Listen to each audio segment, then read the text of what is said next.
Tawag nami laging dinggin, sammu nami yung pakinggan, tinig nami bigyang pansin, Ama nami Panginoon. Dinggin mo Panginoon ang aming kahilingan, kami ay kawan, O Diyos na walang hanggan. Tawag namin laging dinggin, sammu namin yung pakinggan, tinig namin bigyang pansin, Ama namin Panginoon.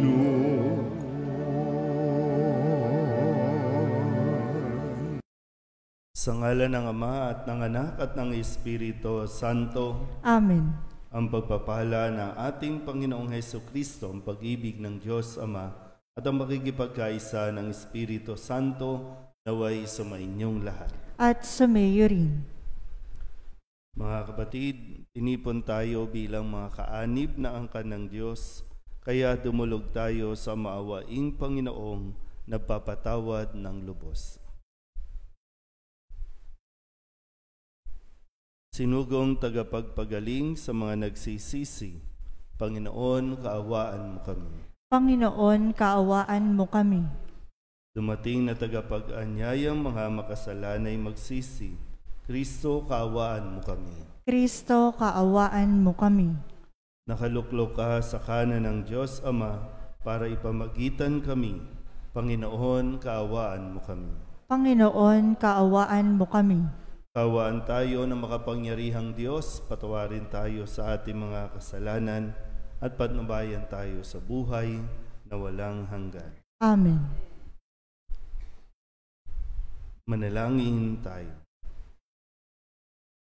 Ama naming makapangyarihan, ang sinimulan naming kusang pagpapakasakit ay subaybayan mo ng iyong pagmamalasakit upang ang pinagtitiisan ng aming katawan ay maisaloob namin at maganap ng may katapatan sa pamamagitan ni Hesukristo kasama ng Espiritu Santo magpasawalang hanggan.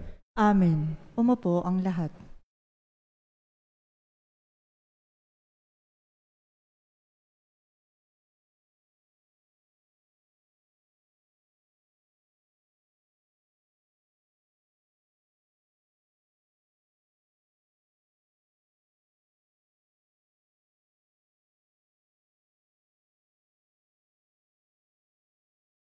Pagbasa mula sa aklat ni Propeta Isaías.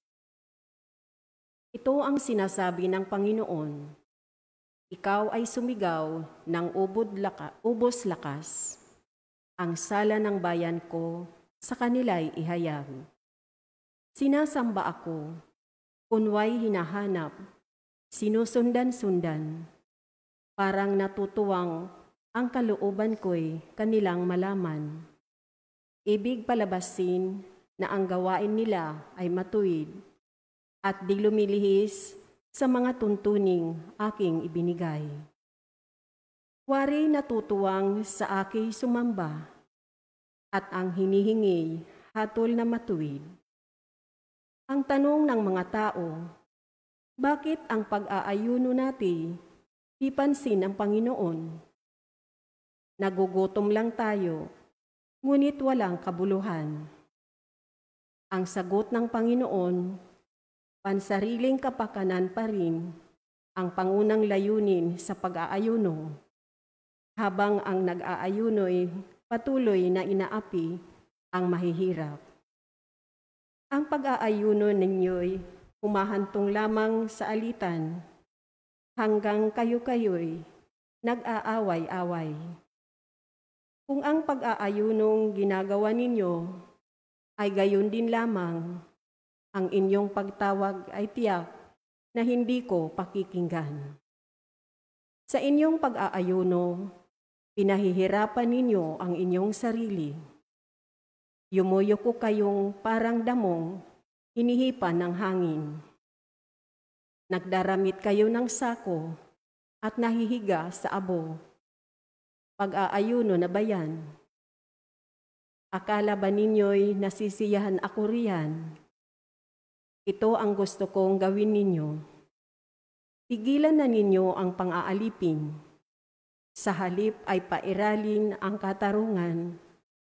Ang mga api palayain ninyo at tulungan. Ang mga nagugutom ay inyong pakanin. Patuloyin sa inyong tahanan ang walang tirahan. Yaong mga tao na halos hubad na ay inyong paramtan. Ang inyong pagtulong sa mga kasama ay huwag tatalikdan. At kung magkagayon, matutulad kayo sa bukang liwayway, hindi maglalaot, gagaling ang inyong sugat sa katawan. Ako'y laging sa inyo. Ililigtas kayo at iingatan kahit saang lugar. Sa araw na iyon, diringgin ng Panginoon ang dalangin ninyo. Pag kayo'y tumawag, ako'y tutugon agad. Ang salita ng Diyos. Salamat sa Diyos. Ang ating pong salmong tugunan, Diyos ko, iyong tinatanggap, pakumbaba't pusong tapat. Tayo pong lahat, Diyos ko, iyong tinatanggap, pakumbaba't pusong tapat.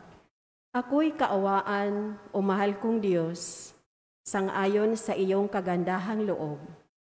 Mga kasalanan ko'y iyong pawiin, ayon din sa iyong pag-ibig sa akin. Hugasan mo sana ang aking karumhan, dalisayin mo ang aking kasalanan. Tugon, Diyos ko, iyong tinatanggap, pakumbaba't pusong tapat. ang pagsalansan ko ay kinikilala, laging nasa isip ko at alaala.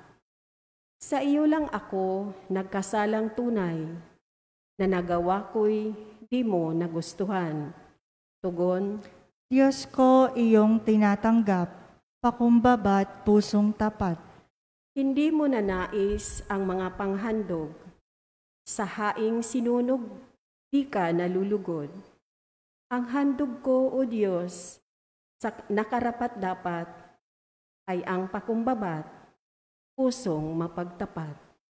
Tugon, Diyos ko, iyong tinatanggap, pakumbaba't pusong tapat. Tumayo ang lahat. Aming diringgin, wika mo'y aming susundin. Wika mo'y aming tutukin.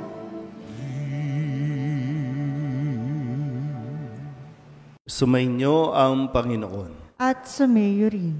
Ang mabuting balita ng Panginoon ayon kay San Mateo. Papuri sa iyo, Panginoon. Noong panahong iyon, lumapit kay Jesus ang mga alagad ni Juan Bautista at ang wika, "Malimit kaming mag-ayuno, gayon din ang mga Pariseyo. Bakit po hindi nag-aayuno ang inyong mga alagad?"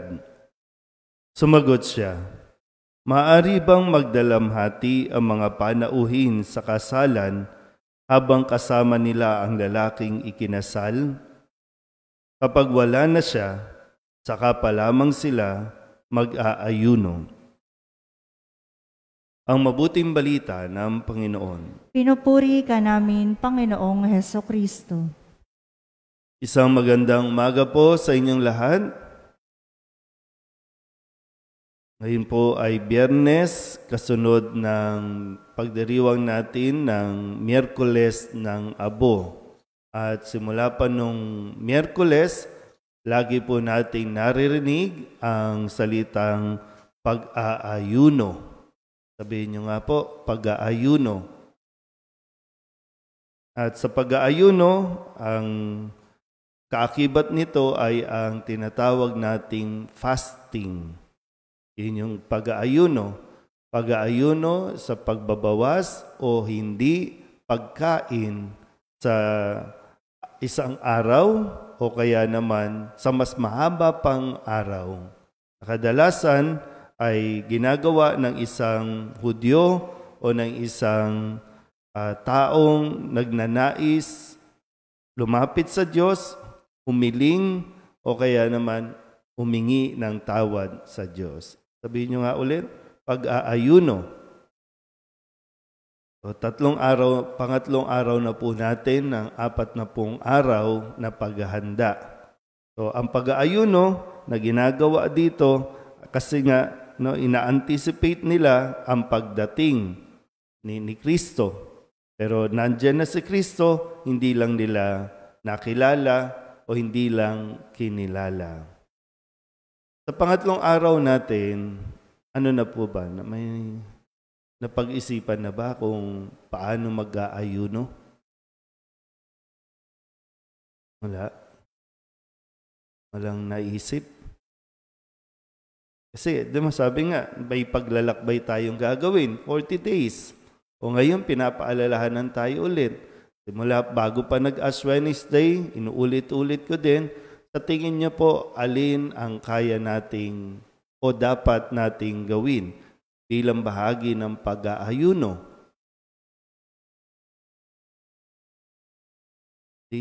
Parang ordinaryong araw lang itong mga Kwaresma na ating papasukin.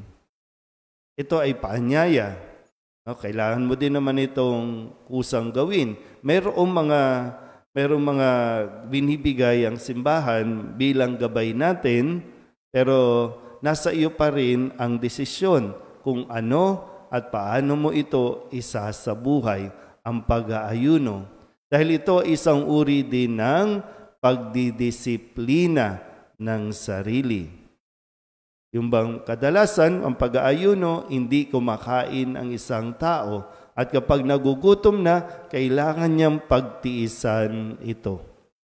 Para doon sa pag-aalayan mo ng sakripisyo, dahil sakripisyo ang tawag din dito.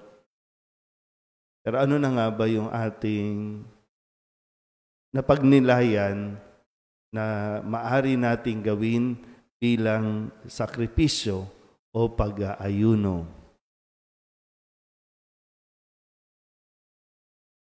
Gaya ng nasabi ko kanina, kailangan itong gawin ng kusa, hindi sa pilitan, hindi pinipilit. Pagamat nandiyan ang sinasabi ng simbahan, pero ikaw pa rin naman ang magdidesisyon. Pero tiyakin natin, maganda po itong paalala sa unang pagbasa sa aklat ni Propeta Isaías. Kasi nga, sabi dito, ang sabi ng mga tao, bakit ganun? Ayuno tayo ng ayuno, pero bakit parang hindi tayo pinakikinggan ng Diyos? Hindi tayo pinapansin ng Diyos. Ang dami na nating ginagawa. Iba, sinasaktan ng sarili. Yung iba, nagpapagulong-gulong sa abo, nagsusuot ng sako. Pero bakit di pinapansin ng Panginoon ang ating pag-aayuno? Ang sagot ng Diyos, pansariling kapakanan. Siguro, pwede natin itong gawin ulit na maging gabay natin. Pansariling kapakanan pa rin ang layunin ng inyong pag-aayuno. Kaya nga, di ba, sabi ko, pag-aayuno ay iisipin mo ang isang bagay o mga bagay, material man o pagkain, hindi mo ito kakainin para ikaw ay merong maibigay sa iba. So, hindi mo iisipin, gutom ako, gusto ko yung masasarap na pagkain, yung paborito mong pagkain. Sarili yung iniisip. Naintindihan po ba?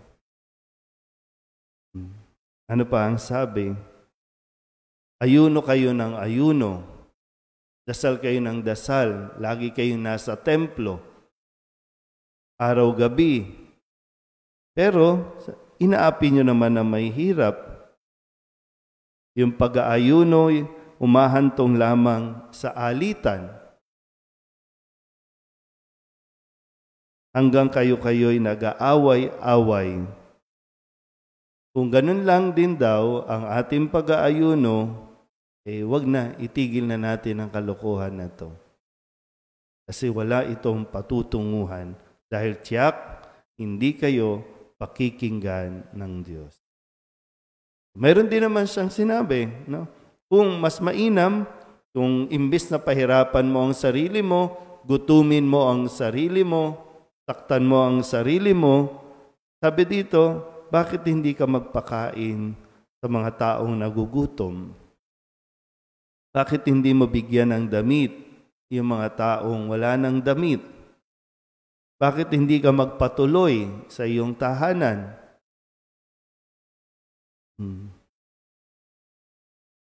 So, alam niyo na kung paanong pag-aayuno ang dapat nating gawin.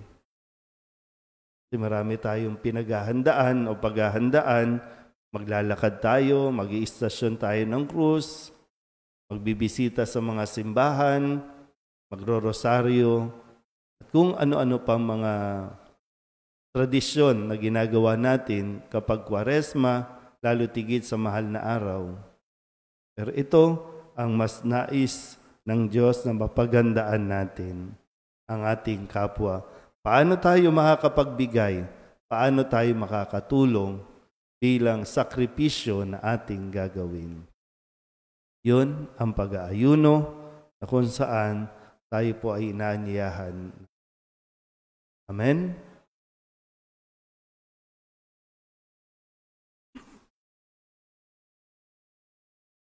Sa pamamagitan ng pag-aayuno, binibigyan natin ng Diyos ng puwang sa ating buhay. Hilingin natin sa Panginoon na palakasin tayo sa ating pagpapakasakit upang matatag nating maituon ang ating mga isip at puso sa Kanya. Ating pong itutugon, Panginoon, dinggin mo ang aming panalangin. Panginoon, dinggin mo ang aming panalangin.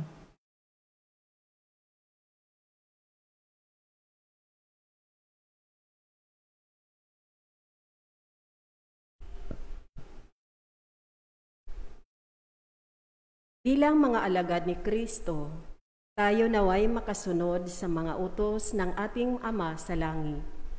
Manalangin tayo sa Panginoon. Panginoon, dinggin mo ang aming panalangin. Ang bayan ng Diyos naway magtiyaga sa kanilang mga pagsasakripisyo ngayong Kwaresma.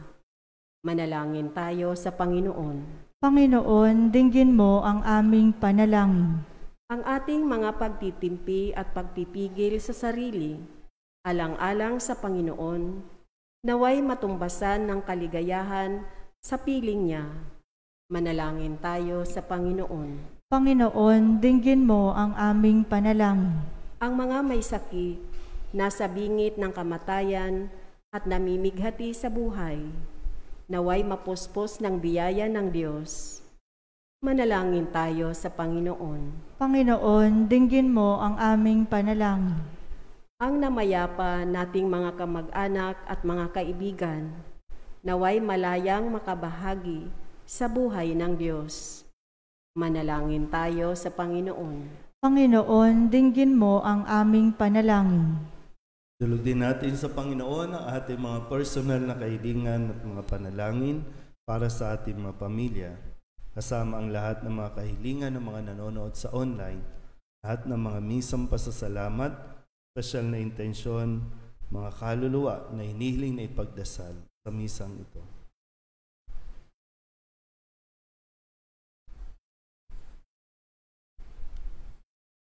Ang lahat ng ito hinihiling namin sa ngalan ni Kristo, aming Panginoon. Amen.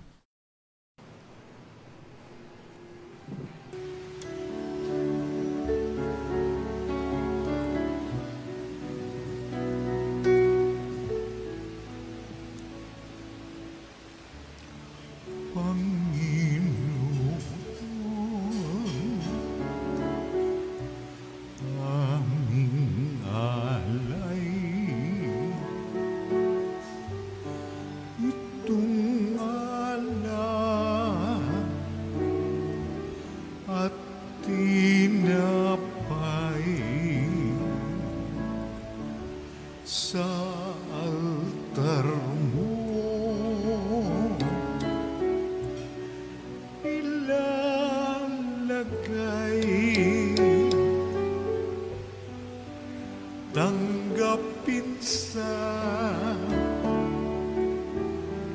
iyong kamay.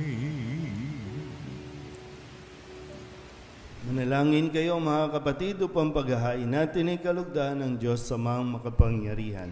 Tanggapin nawa ng Panginoon itong paghahain sa iyong mga kamay, sa kapurihan niya at karangalan sa ating kapakinabangan at sa buong sambayanan niyang banal.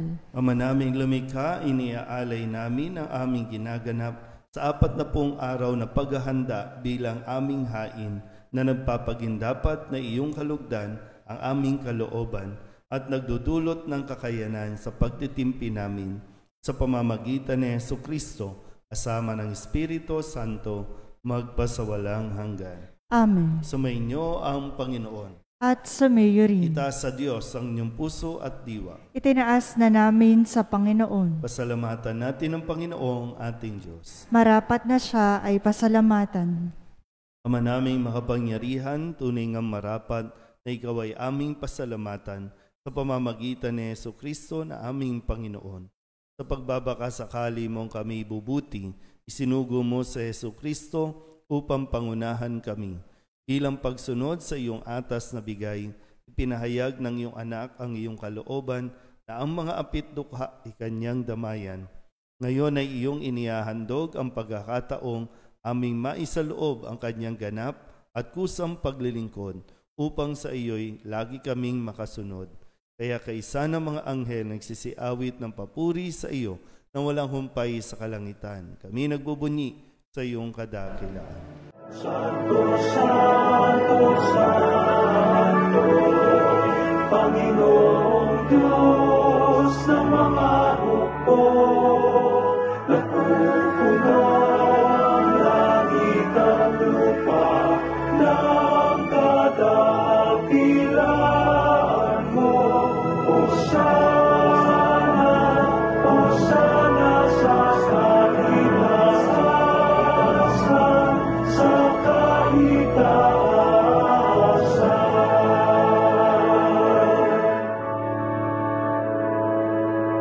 Pinagpala ang naparirito sa ngalan ng Panginoon. Hosana sa kaitaasan, sa kaitaasan, sa kaitaasan.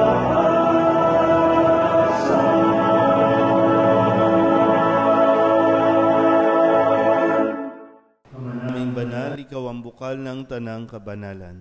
Kaya't sa pamamagitan ng iyong Espiritu, gawin mong banal ang kaloob na ito upang para sa aming maging katawan at dugo ng aming Panginoong Hesukristo.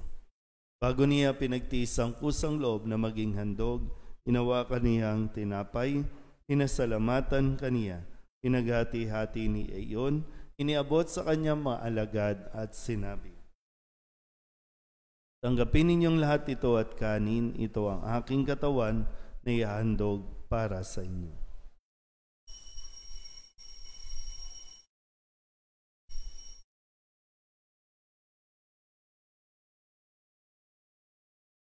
Gayun din naman nang matapos ang hapunan, hinawakan niya ang kalis, muli kaniyang pinasalamatan.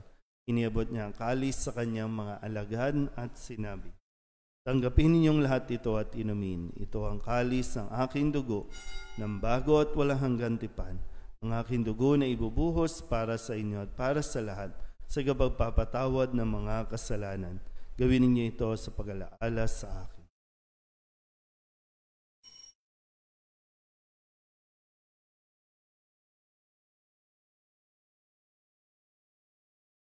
Ipagbunyi natin ang misteryo ng pananampalataya.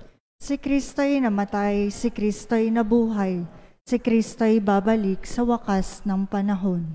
Ama, ginagawa namin ngayon ang pag-alaala sa pagkamatay at muling pagkabuhay ng iyong anak, kaya tiniaalay namin sa iyo ang tinapay na nagbibigay buhay at ang kalis na nagkakaloob ng kaligtasan. May napapasalamat dahil kami iyong minarapat na tumayo sa harap mo para maglingkod sa iyo. Sinasamo namin kami magsasalo-salo sa katawan at dugo ni Kristo ay mabuklod sa pagkakaisa sa pamamagitan ng Espiritu Santo. Mahalingapin mo ang iyong simbahang laganap sa buong daigdig. Spusin mo kami sa pag-ibig ay San ni Francisco na aming Papa at ni Jose na aming Obispo at ng Tanang Kaparian. Alalahanin mo rin ang mga kapatid namin na himlay na may pag-asang sila'y muling mabubuhay, gayon din ang lahat ng mga pumanaw. Kawaan mo sila at patuloyin sa iyong kaliwanagan. Kawaan mo at pagindapating kaming lahat na makasalo sa iyong buhay na walang wakas. Kaysa na mahal na Birhen Maria na Ina ng Diyos, ng kabiyak ng puso niyang San Jose. Kaysa na mga apostol at ng lahat ng mga banal na namuhay dito sa daigdig na kalugod-lugod sa iyo. May pagdiwang nawa namin ang pagpupuri sa ikararangal mo sa pamamagitan ng iyong anak, aming Panginoong Hesukristo. Sa pamamagitan ni Kristo, kasama niya at sa Kanya, ang lahat ng parangal at papuri ay sa iyo, Diyos amang makapangyarihan, kasama ng Espiritu Santo, magpasawalang hanggan. Amen. Amen.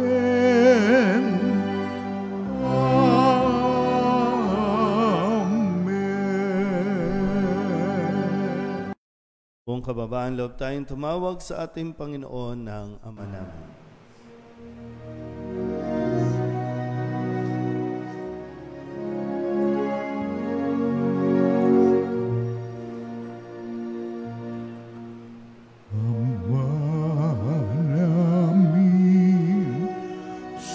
Sa langit ka, sambahin ang ngalan mo.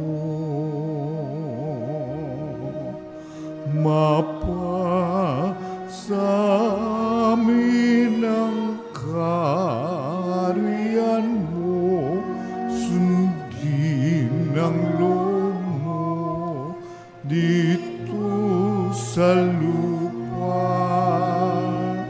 Para nang sa langit,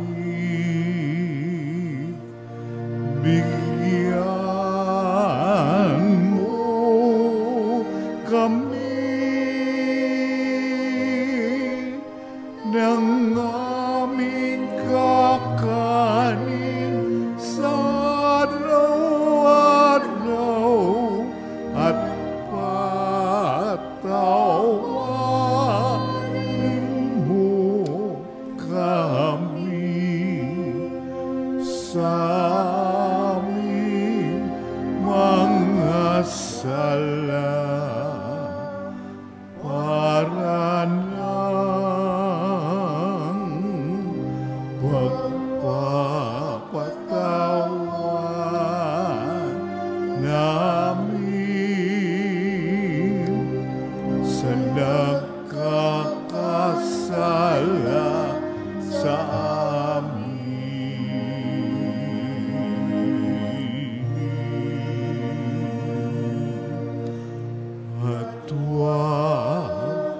kami ipahintulot sa tukso at iadya mo kami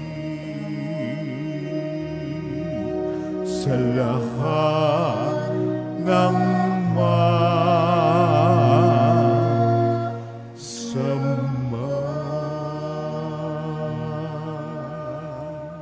Hinihiling namin kami iadya sa lahat ng masama, pagkalooban ng kapayapaan araw-araw, iligtas sa kasalanan at ilayo sa lahat ng kapahamakan, samantalang aming pinananabikan ang dakilang araw ng pagpapahayag ng tagapagligtas naming si Hesukristo.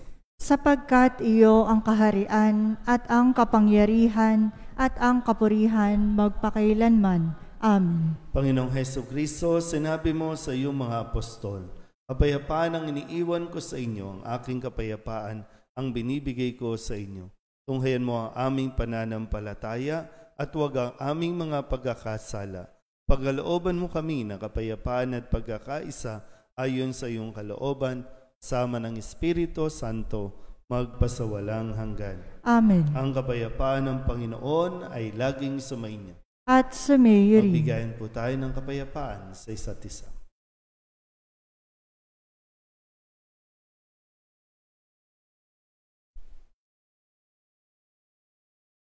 Kordero ng Diyos na nag-aalis ng mga kasalanan ng sanlibutan, maawa ka sa amin. Kordero ng Diyos na nag-aalis ng mga kasalanan ng sanlibutan, maawa ka sa amin. Kordero ng Diyos na nag-aalis ng mga kasalanan ng sanlibutan, ipagkaloob mo sa amin ang kapayapaan.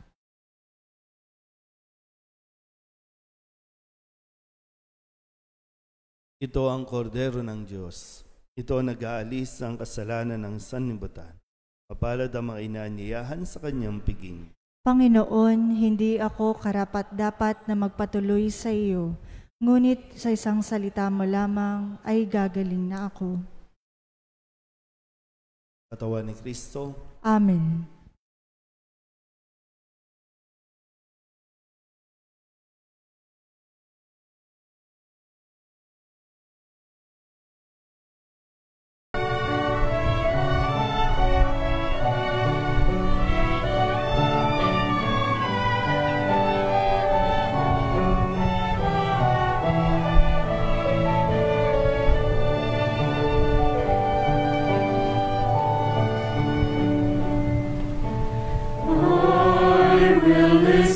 To the Lord, will listen to the voice of His people, serve them with all my heart.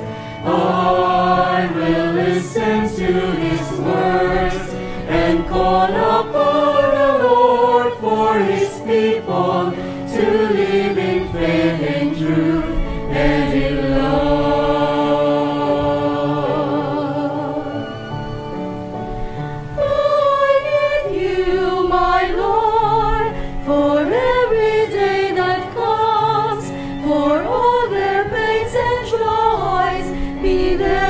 Understand, they may seek you, my Lord, and reach into your hands.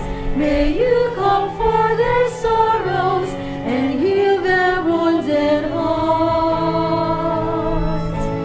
I will listen to the Lord, will listen to the voice of His people, serve them with all my heart.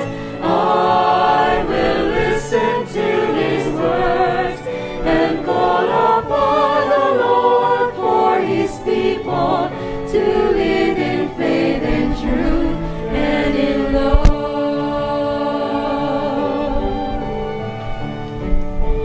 I will in you, my Lord, show them your truth and love. When darkness overs them, your light shines from above. I will be there, my Lord, to lead at your command. Together at one table, feed them the bread of love. I will listen to the Lord, will listen to the voice of His people, serve them with all my heart.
panalangin para kay Nuestro Padre Jesus Nazareno.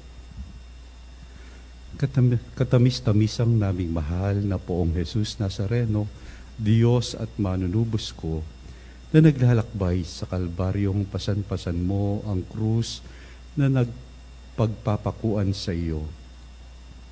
Akong abang makasalanan na naging dahilan ng iyong di masayod na hirap ay nagpupuri sa iyo at nagpapasalamat na bilang maamong kordero ay buong hinahong tinanggap mo sa ibabaw ng iyong balikat ang kahoy ng iyong kamatayan, upang doon mawakasan ang aking mga kasalanan at ng sandaigdigan.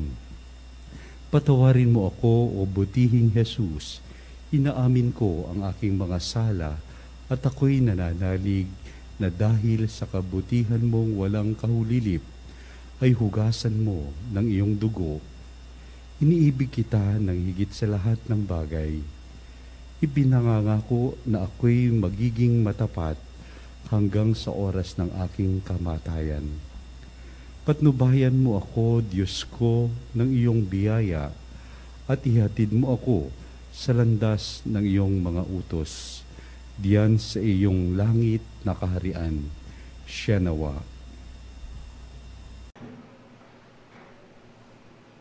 Manalangin tayo.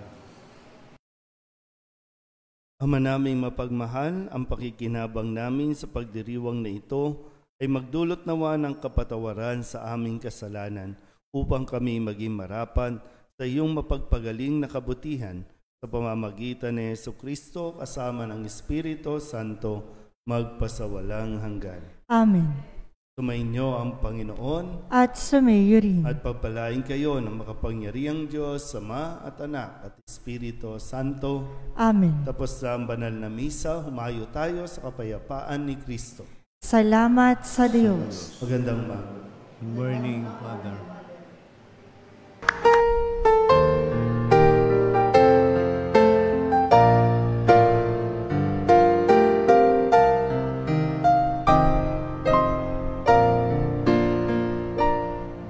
Nuestro Padre Jesus Nazareno, sinasamba ka namin, pinipintuho ka namin, aral mo ang aming buhay at kaligtasan.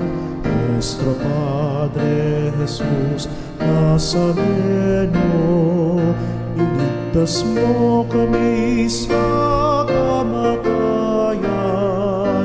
Ang krus mong pinamatayan ay sagisag ng aming kaligtasan. Nuestro Padre Jesus Nazareno, dinarangal ka namin. Nuestro Padre Jesus Nazareno, minulwalhati ka namin. Nuestro Padre Jesus Nazareno, dinarangal ka namin. Nuestro Padre Jesus Nazareno, minulwalhati ka namin.